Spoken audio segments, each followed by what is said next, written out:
This is Joe Zekas from New Home Notebook and YoChicago, here with my old friend Jack Berger, who met me on short notice, so he's not as well groomed as he normally is. Right. Right.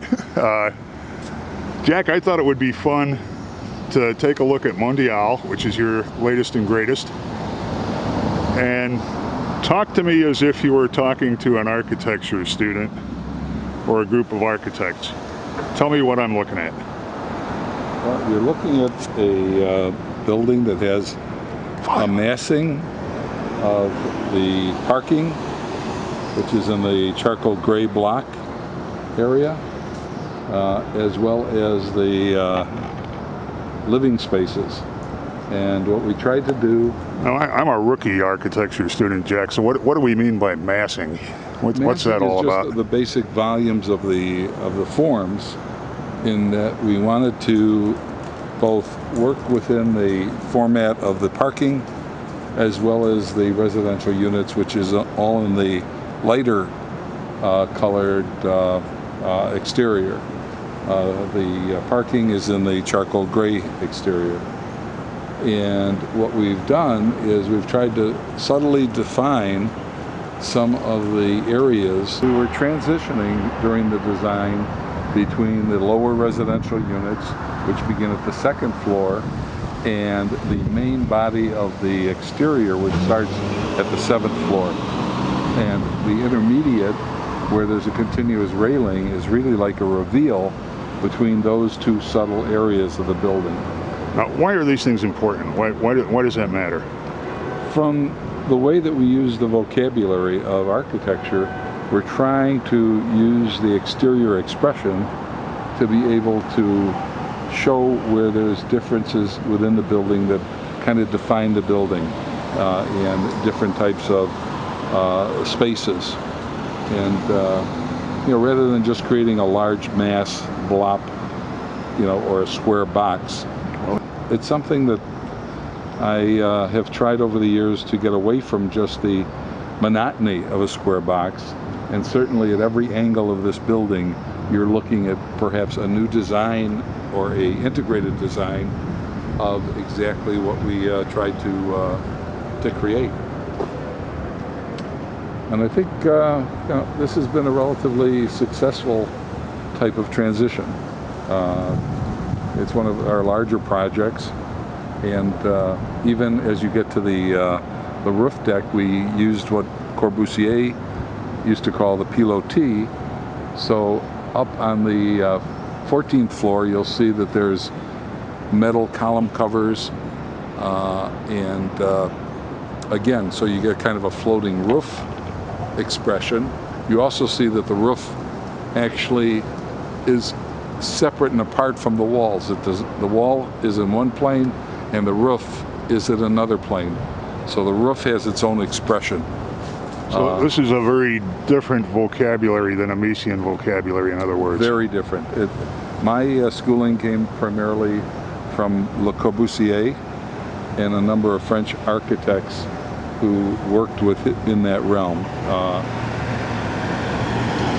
After a while, I began to investigate the work of Tado Ando and Fumeko Maki out of Japan, who also use a similar type of self-expression within really a very controlled design type of nomenclature. And I know that from working on the project, the contractors, who are certainly not experts in architecture, have been extremely happy with being able to work on something that was really had a lot of modulation, and not in a phony way, not just modulation for modulation. And across the street, I'm looking at one of your earlier projects, which is a loft conversion, a very large loft residential conversion. Yes, it's 160 units. It was the first major building done in the River West area. I tend to call it Bergerberg because People of that. said Bergerberg or Bergerville, but my brother and I named the area River West about 20 years ago, and obviously the name is now taken off to the point where other people also call it River West. So it's a defined area And rarely does someone have a chance. We've built over 500 units in this area of the city, and I think it's been a very positive addition in many ways to the Chicago landscape and neighborhood areas. And the vocabulary of this building, to my layman's eye, just blends beautifully with the happy owners. just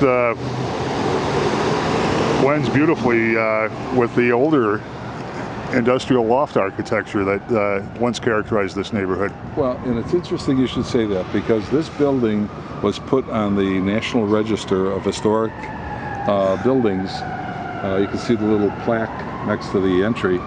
And the beauty of it is that you're absolutely right, that this is the first building where you can see how the columns are very narrow. Mm-hmm. So really the exterior of the building is a steel structure. The first one in Chicago, the first one that the historic people have been able to identify. So this is not mill timber construction? The interior is mill. Okay. And the exterior is steel. Okay. Covered up with the red brick. And the building dates to approximately 1897 was 1897. the first phase, which is what you're looking at, and then there was a subsequent addition along Huron Street in 1913. But you can see that in most loft buildings you have an exterior wall and very small windows. In this particular case, because it's a steel skeleton, they wanted to get more light into the building, and therefore you see very large windows on the exterior. It's an incredible synthesis, because we did a very similar thing. In the living rooms and dining rooms, we have a lot of glass, and you can see the sliding glass doors. And in the privacy areas, the bedrooms, we've used punched windows so as to give them more privacy but still have light coming in. What this new vocabulary that you've described to me accomplishes basically is a visually rich building without the kind of ornamental detailing that you'd find in a Beaux-Arts building. And that again reflects on the loft building. There's virtually no decoration, there's no superfluous gobbledygooks and things like that. It's a very clean architecture from the late 1800s, as well as now a very clean architecture in a different style, but still very flat planes and very architecturally minimalist types of exteriors.